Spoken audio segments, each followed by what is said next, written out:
I support Danny and Alice because we need change. AFSCME's good, we're good, but we have to be in a process of continual improvement. We've got a challenge now in the 21st century in a time where literally workers are at war. There's been a complacency within us that allowed, this philosophy and this Tea Party mentality to kind of take over. These right-wing nuts that are running around the country through the Walker Coke machine, they have brought in a new era that we cannot let our guard down at all, ever. And we will not ever again let our guard down. And I think Danny is well positioned to help us say no to these attacks and help us nourish our strengths at the local level to make a difference in bringing the change, because we as unions are going to win the struggle. I think the biggest issue is, do we engage in a process that allows the members to own their union and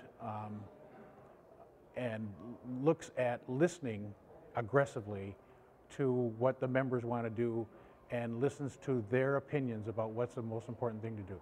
In AFSCME, the members are supposed to make the decisions. The members run the union, and I don't believe that's been happening for a number of years. What has been apparent in the short time that I have been involved at this level is how heavy in politics this election is. So I wasn't in Boston. I've heard the stories, and I've heard how deep, and I felt how deep that it is. And in any election that gets that political, it's absolutely one I believe that it needs to come up from the bottom, that the grassroots, that rank and file people are the ones that need to take over. 2 years ago, I think Danny proved to the delegates at the convention that he was and is for the membership of all the unions. He came up through rank and file. He knows what the fight is and how to do the fight. He didn't slide into any position.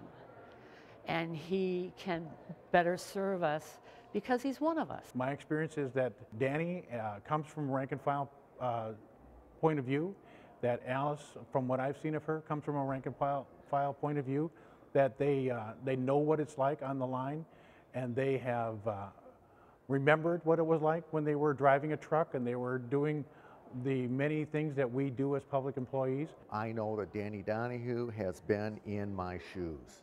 I feel he's the candidate that is most like me. He is my candidate of choice. He's genuine. He has not been groomed and hand-picked. I like Danny because he seems like he's been there. He's been on the ground. You know, he started in the trenches. He's walked the walk, not just talked the talk. Danny is the one that's gone through it all, been there when he's needed to be there. He represents a lot of people, personal levels, not just from a desk in Washington. He connects with people, and that's what we need. A few years ago, my council had sent me to a women's leadership training class, and I met Alice Goff, and she was a partner in one of my classes, and I instantly connected with her. I thought she was the most wonderful, hard-working woman that I have met, and we have forged a friendship since then, and I am so happy that she is a running mate with Danny Donohue, and I support both of them wholeheartedly. They are the candidates most like me.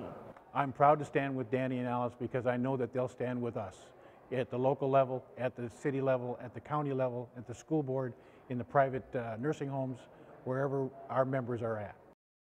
Who are we?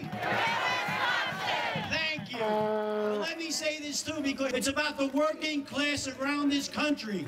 It is about America. It's about what we all stand for.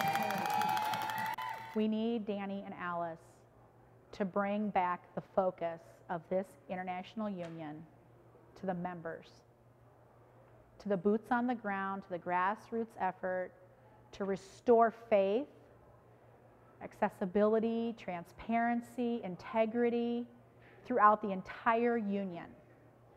We need Danny and Alice to bring their experience, their caring, their commitment for all the members, whether they live in Wisconsin or New York or California or any place in between.